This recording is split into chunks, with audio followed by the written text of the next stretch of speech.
Hi, I'm Kristin Omdahl. This is the fourth and final week of the Soldier Love Capelet Crochet Along.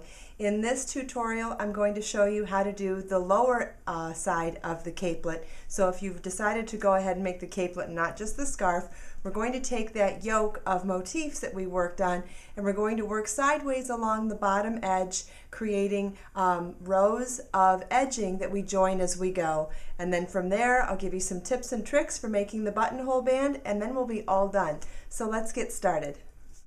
Okay, so now that we finished our motifs, we're going to get started on the lower edge of the yoke, which lower edge of the capelet, meaning that we're going to work sideways along the edge here. What we're going to do is work in rows back and forth and join as we go to the edge of the motif, so that we're joining without having to sew at the end, which is really great. The beginning of this starts with a foundation single crochet, which if you don't already know how to use a foundation single crochet, it's a great skill to add to your crochet repertoire. It's a great way to add an edge without having the rigidity of a chain edging. It gives you a lot more growth for blocking, and if you're working from the inside out on two sides, it will more easily replicate the end row on the other side. So it really is a great tool to have, and there's a few things to learn to get started. So we start with a chain 2, which counts as our first foundation single crochet, and then going forward all you're going to do is a series of extended single crochets. And let me show you what that is. We're going to insert our hook into the second chain from the hook, yarn over and pull up a loop. Now a regular single crochet would be yarn over and pull through 2 loops. We're going to add one more step here. Yarn over, pull through 1 loop, and then yarn over, pull through 2 loops. And if you notice, we created an extra vertical loop here on the side from doing that extended portion, which was the yarn over, pull through 1, and that's the area that you're going to work your next extended single crochet. So we insert our hook into that space next to that elongated vertical loop, yarn over, pull up a loop, yarn over, pull through 1 loop, and then yarn over, pull through 2 loops. And we again have one of those elongated vertical stitches from the extended single crochet, and that's where you will work your next extended single crochet. So insert your hook, pull up a loop,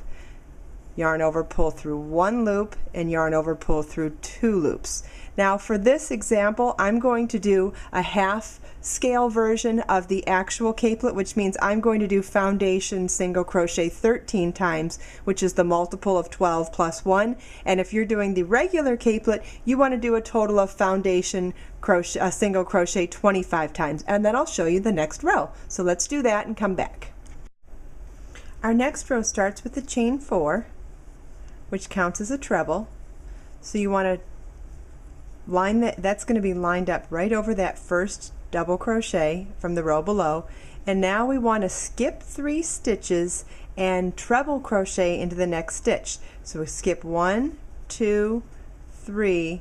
I mean, we skipped that one already for the treble, so that we're actually skipping 4, but let's do it in literally from what the instructions say. Chain 4 counts as a treble, so that means skip the first one. Then it says skip 3. 1, 2, 3, treble into the 4th. Now what we're going to do, what I like to do is hold it with my thumb so that you know where you're going to be working right over your thumbnail. Yarn over twice for a treble crochet, insert your hook into that stitch, yarn over, pull up a loop, yarn over, pull through 2, and yarn over, pull through 2. Chain 2. Now working back in the first skip stitch, meaning we're going to skip in reverse now of 2 and go back to that third.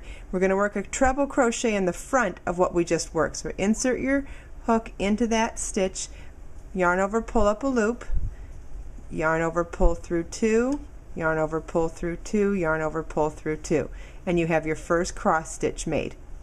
The next one, we're going to skip the first 3 stitches and then treble crochet in the 4th, yarn over twice, insert your hook in that stitch, yarn over, pull up a loop, yarn over, pull through 2, yarn over, pull through 2, yarn over, pull through 2, chain 2, and then working in reverse, skipping 2 stitches and back to the third, we're going to yarn over twice, and notice how I hold it with my thumb again so that I can look where my thumbnail is. Yarn over twice, insert your hook into that stitch, yarn over, pull up a loop, yarn over, pull through 2, yarn over, pull through 2, yarn over, pull through 2. Our second cross stitch is made. That is the repeat. You're going to repeat that across the entire row, and then I'll show you how to do the scallop edging that's worked simultaneously with this row of instructions. The end of this row is where we do the actual scalloped trim, which is an edging on the edging, and that's going to be right here at the end of that last cross stitch that we did. We're going to start with a chain 12.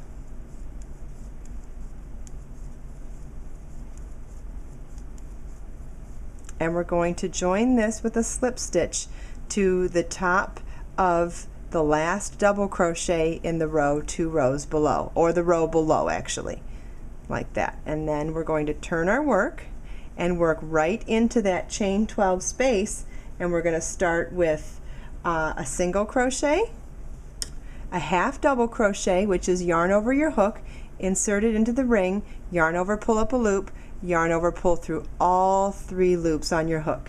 And then we're going to do 15 double crochets, yarn over, pull up a loop, yarn over, pull through 2, pull through 2. So we're going to do that 15 times, and I'll do it slow one more time for you. Yarn over, insert your hook into the ring, yarn over, pull up a loop, yarn over, pull through 2, yarn over, pull through 2. So let's do 15 double crochets, then 1 more half double, 1 more single, and then I'll show you how to begin the next row.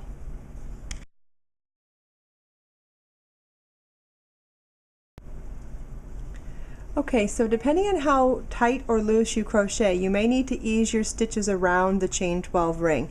They'll look fine once you do, even if it's like mine started and I was like kind of over there. So what I want to do is just slide them around, just make sure that they sit evenly in there, and it'll be fine once we block it and get everything stretched out and pinned properly. It will look great.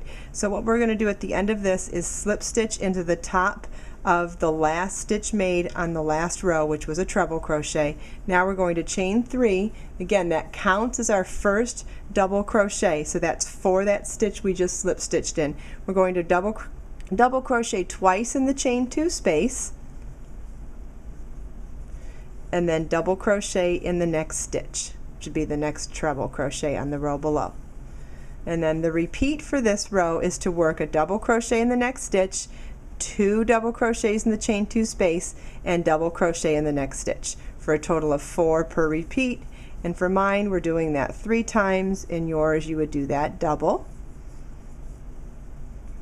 Okay, I'm just going to scoot across to the end of the row a little quickly this time. Now that we've already gone over how to do a double, you can back up the video if you need to see a slow-mo of how to do the double crochet. I want to get over there at this point just so that I can show you where we're going to join at this point, because this is the other, and the last stitch is to double crochet into the chain 4 space at the beginning of the row. And now for this join, we're going to join into the join between the motifs. We did the middle of the doubles, this time in the space where we joined the 2 motifs together, the corners. We slip stitch there. And that's how we join. So now that's the 2 joins for this repeat. On the next row, we're going to chain 4, which counts as a double crochet chain 1. So that is also to skip that first stitch, because it counts as the double crochet there plus a chain 1.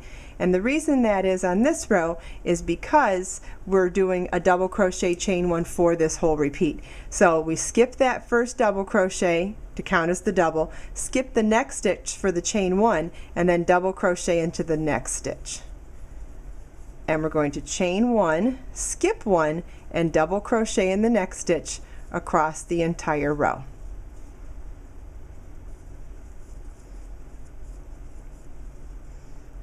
And we've almost completed the entire repeat for the whole project now. When we finish this row, we're going to come back and do a return of working a double crochet in each stitch and space across.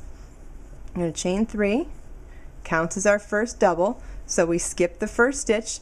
We're going to double crochet into the chain 1 space, and then double crochet into the next stitch, double crochet in the next chain 1 space, and double crochet in the next stitch. And I have another sample worked up here with that's a little further ahead, and you can see how we just keep joining. We just keep joining in the corner the middle of the motif, the corner, and the middle of the motif. And you're going to work that all the way across until you get to the final corner. And instead of joining off, what you're going to do is follow the instructions for working across the sides and the top collar to create the buttonhole band. And after you do that, you're going to sew on your buttons and block. A couple of tips for blocking: because this is a natural fiber product, you want to make sure that you use a soap that's gentle enough, like you know, a wool wash soap. And my favorite is Eucalan, and I can show you where to buy that if you like. You want to make sure you don't agitate it, so washing machine and hot water would actually felt this. We don't want that. You want it to be something you do very gently. Even how you wring it out could actually felt the fabric. So you don't want to wring it. You want to, once it's soaked in the water, you want to press it out in between towels and then lay it flat to dry, kind of making sure that you reach the finished measurements of the project. And even if you want to pin it, sometimes I like to pin it, and you can really make these the scallops at the bottom a little more dramatic if you actually do your pinning like that. That really helps too. If you have any questions, please leave a question in the comments. I'd love to hear from you. Thanks. This is Kristin Omdahl.